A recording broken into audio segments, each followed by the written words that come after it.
আসসালামু আলাইকুম। এইচএসসি পরীক্ষা 2025 শিক্ষার্থীর সামনে নতুন একটা আপডেট ভিডিও নিয়ে সবার সামনে উপস্থিত হয়েছি। তোমরা ইতিমধ্যে দেখা যাচ্ছে তোমরা অনেকগুলো পরীক্ষা দিয়ে এসেছো এবং তোমাদের সর্বশেষ পরীক্ষা হচ্ছে তোমাদের বাংলা দ্বিতীয় প্রথম। এবং তোমরা ইতিমধ্যে যেসব পরীক্ষা দিয়ে এসেছো তার মধ্যে তোমাদের অনেকগুলো পরীক্ষা তোমাদের খারাপ হয়েছে এবং তোমরা এরপরেও তোমরা দেখা যাচ্ছে তো পরীক্ষার সময় তোমরা একটা আবেদন করেছিলে যে পরীক্ষা 1 মাস পিছনে একটা তোমাদের দাবি তুলেছে, কিন্তু সেই দাবিটা তোমাদের হয়নি।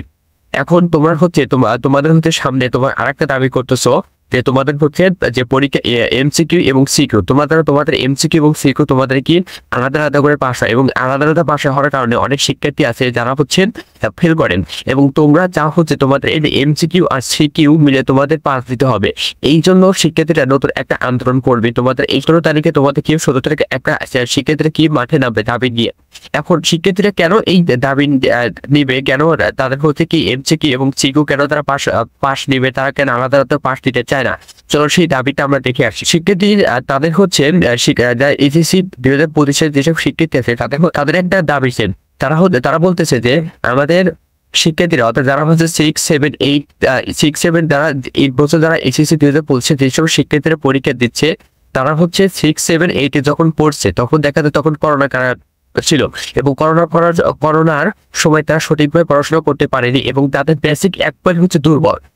এই করোনার সময় তো দেখা তোর স্কুল বন্ধ ছিল, তাই শিক্ষার্থী পড়তে পারেনি, তাই মূল শক্ত না হলে তাই দেখা যাচ্ছে অনেক শিক্ষার্থী ভালোভাবে পড়তে পারেনি, তাই তারা হচ্ছে বেসিক দুর্বল কারণে তাদের এসএসসি পরীক্ষা তারা হচ্ছে সঠিকভাবে ভালোভাবে তারা দিতে পারেনি এবং তাদের হচ্ছে কি তারপর তোমরা যারা 2024 থেকে আন্দোলন করেছে সেই আন্দোলনের সময় দেখা যাচ্ছে এইচএসসি পরীক্ষা 2025 যেসব শিক্ষার্থী ছিল তারা হচ্ছে আন্দোলন অংশগ্রহণ করেছিল এবং আন্দোলন অংশগ্রহণ করার কারণে তারা ভালোভাবে পড়াশোনা করতে পারেনি এবং তাদের হচ্ছে আরেকটা দাবি ছিল, তাদের হচ্ছে সিলেবাসে সম্পৃক্ত হওয়ার দরকার ছিল, কিন্তু তাদের সিলেবাসে সম্পৃক্ত না হয়ে পরিপূর্ণ একবারে সম্পূর্ণ সিলেবাস হয়েছে।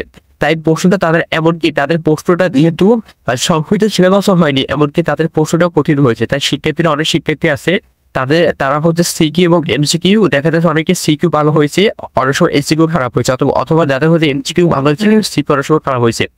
তাই তাদের শিক্ষার্থীর একটা দাবি হচ্ছে যে তাদের হচ্ছে যে তাদের পরীক্ষা যেন তাদের যেন এমসিকিউ এবং সিকিউ যেন দুটো একসাথে যেন পাস করানো হয় এবং তারা হচ্ছে বিগত আরেকটা বিষয় যে তারা পড়তেছে যে তাদের যে অনেক সময় দেখা যাচ্ছে অনেক শিক্ষার্থী আছে তারা 1 থেকে 2 মার্কের জন্য দেখা যাচ্ছে এই ক্লাস মিস করে। দেখা যাচ্ছে অনেক শিক্ষার্থী আছে তারা দেখা যাচ্ছে 78 বা 77 পায় এবং তারা 1 থেকে 2 মার্কের কারণে তাদের হচ্ছে এইচএসসি তাদের হচ্ছে এই ক্লাস মিস করে দেয়। তাই শিক্ষার্থী আরেকটা দাবি তাদের যেন 1 থেকে 2 মার্কের জন্য এই ক্লাস যেন মিস না হয়, তাদের 1 থেকে 2 মার্ক যেন বাড়িয়ে দিতে হবে। এই ছিল মূলত যে এইচএসসি 2025 শিক্ষার্থীর দাবি। আমি মনে করি এই দাবিটা হচ্ছে একেবারে একটা যৌক্তিক দাবি। কেন যৌক্তিক দাবি? কারণ তোমরা জানো যে 10 এপ্রিল তোমাদের একটা আন্দোলন হওয়ার কথা ছিল, যেখানে দেখা যায় 1 মাস তোমাদের পরীক্ষা পেছানোর কথা ছিল, এমনকি দেখা যাচ্ছে তোমাদের হচ্ছে সিলেবাস সম্পূর্ণ হওয়ার কথা, কিন্তু তোমাদের একটাও তোমাদের হয়নি।